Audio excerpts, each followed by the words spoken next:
FDA approve ba itong Soft Glow by New Moon? Ito yung tinitake ko ngayon, Soft Glow by New Moon. Bago ko siya binili, sinigurado ko muna na aprobado siya ng FDA. And yan, may papakita ko sa inyo kung paano malalaman na FDA approve yung isang product. I-search nyo lang po. Para hindi na kayo mahirapan ako na nag-search. At ayan, nilagay ko na dito Soft Glow FDA approved.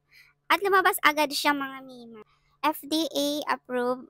Ayan, nakalagay agad dyan, no? Ayan yung registration number niya. Ayan, Dear Face, Cosmetics and Skincare Products Trading, Marine Collagen with Rosehip, ayan yung mga product name.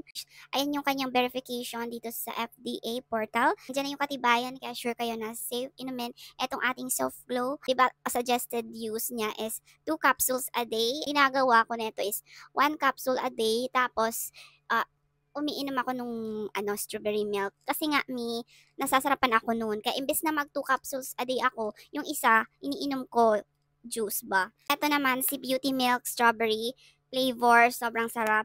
Sinasabay ko siya neto. Etong dalawa iniinom ko ngayon. Ayan. Di ba yung suggested use kasi neto is 1 to 2 capsules a day. But, 1 capsule a day lang. Kasi, gusto ko lang siya itry. Eto, paminsan-minsan, kapag hindi ako nag 2 capsules a day, halimbawa, mag-iinom ako ng beauty milk kasi nag-crave ako ng drinks. Kasi alam niyo na, mahilig kasi ako sa mga drinks. So, imbes na mag-soft drinks ako, pinalitan ko na ng mga healthy juice. Katulad netong strawberry milk.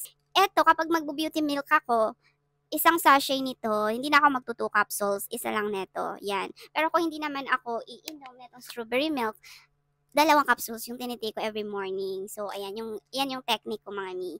Ayan, 'di ba? So, mas healthy yung iniinom ko kaysa mag soft drinks and milk tea, 'di ba? Ang sarap kasi neto mi talaga. Super, as in, super favorite ko. Mahilig pa na ako sa strawberry. Nilagay ko na pala sa yellow basket yung links netong aking mga iniinom. So, I highly recommend mga mi na i-try nyo to.